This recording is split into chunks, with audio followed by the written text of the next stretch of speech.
नमस्कार दोस्तों, आपका स्वागत है यकेशु जनानाम पर, जहां हम ज्ञान और प्रेरणा से भरी किताबों के अद्भुत विचार आपके सामने लाते हैं। आज की किताब है the power of your subconscious mind, जिसे डॉक्टर जोसेफ मर्फी ने लिखा है।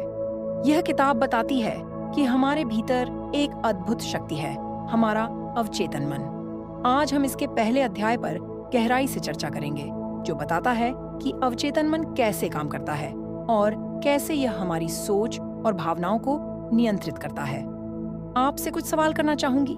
क्या आपने कभी सोचा है कि हमारे विचार और विश्वास हमारे जीवन को कैसे प्रभावित करते हैं? क्या आप मानते हैं कि हमारी आंतरिक दुनिया हमारी बाहरी दुनिया को आकार देती है? चलिए इसे और गहराई से समझते हैं। चैप्टर 1 में डॉक्टर मर्फी हमें बताते हैं कि हमारा अवचेतन मन क्या है। अवचेतन मन वह हिस्सा है जो हमारे विचारों, भावनाओं और हमारी आदतों को संचालित करता है। यह सीधे हमारी चेतन सोच का अनुसरण करता है, लेकिन इसकी शक्ति असीमित है। इस मन में कुछ भी संजोने की शक्ति होती है, अच्छे या बुरे दोनों विचारों को। उदाहरण के लिए, अगर कोई बच्चा बार बार कहता है कि वह गणित में कमजोर है, तो उसका अवचेतन मन इसे सच मान लेगा और उसकी गणितीय क्षमताओं को सीमित कर देगा। लेखक बताते हैं कि हम जैसा सोचते हैं वैसा ही बनते हैं। यदि हम अपने आप से बार बार सकारात्मक बातें कहें, जैसे मैं सफल हूँ या मैं स्वस्थ हूँ, तो हमारा अवचेतन मन इन विचारों को सच मान लेता है और हमारी बाहरी दुनिया में इसे प्रदर्शित करने के तरीके ढूंढता है। अवचेतन मन की सबसे खास बात यह है कि इसे तर्क वितर्क की आवश्यकता नहीं होती।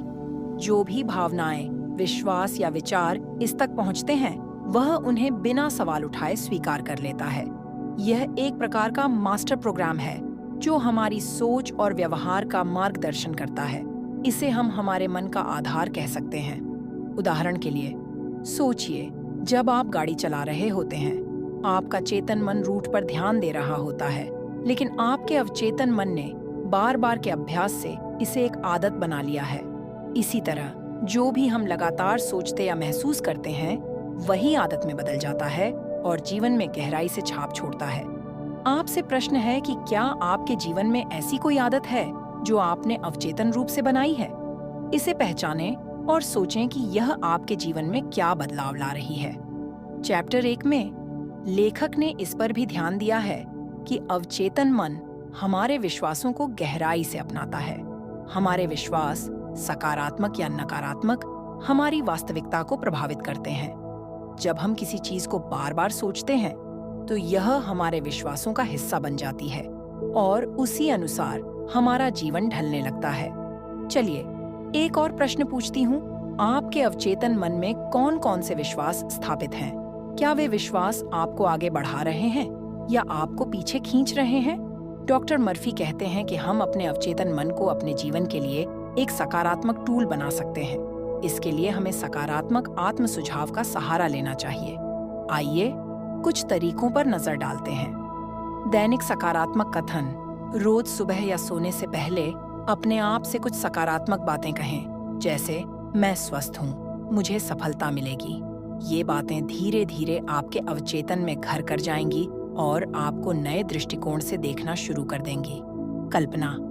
अपनी इच्छाओं को कल्पना में जिएं। यदि आप सफलता चाहते हैं, तो अपने आप को सफल स्थिति में देखें। यह अवचेतन मन में उस छवि को बिठा देता है जो असल में आपकी वास्तविकता बन सकती है। भावनात्मक जुड़ाव। सिर्फ सोचने से ही नहीं, बल्कि उस सोच के साथ भावनाओं को जोड़ कर देखिए। जब आप कहें कि मैं खुश हूँ, तो इसे महसूस भी करें। यह अवचेतन को बहुत गहराई से प्रभावित करता है। अब आइए एक छोटी सी साधना करें जिससे हम अपने अवचेतन मन से जुड़ सकें। एक आरामदायक स्थिति में बैठें, आंखें बंद करें और धीमी सांस लें। अपने दिल की गहराई से एक सकारात्मक बात कहें, जैसे मैं हर दिन बेहतर हो रहा हूँ। इसे 3 बार कहें और महसूस करें कि यह सच हो रहा है। यह साधना आपके अवचेतन को सकारात्मक निर्देश भेजने का सरल तरीका है। आप इसे रोजाना कर सकते हैं। तो दोस्तों, इस पहले अध्याय में हमने जाना कि हमारा अवचेतन मन कितना शक्तिशाली है। यह हमारे विचारों, भावनाओं और विश्वासों को असलियत में बदलने की क्षमता रखता है। इसे सकारात्मक तरीके से इस्तेमाल करने के लिए हमें अपने सोचने के तरीके को बदलना होगा। अगले वीडियो में हम इस किताब के दूसरे अध्याय पर चर्चा करेंगे, जिसमें और भी गहरे विचार हैं जो हमारी जिंदगी में चमत्कार ला सकते हैं। तो इस चैनल को सब्सक्राइब करना न भूलें और बेल आइकन दबा लें ताकि आपसे कोई भी ज्ञानवर्धक वीडियो मिस न हो। हम फिर मिलेंगे एक नए अध्याय के साथ। धन्यवाद।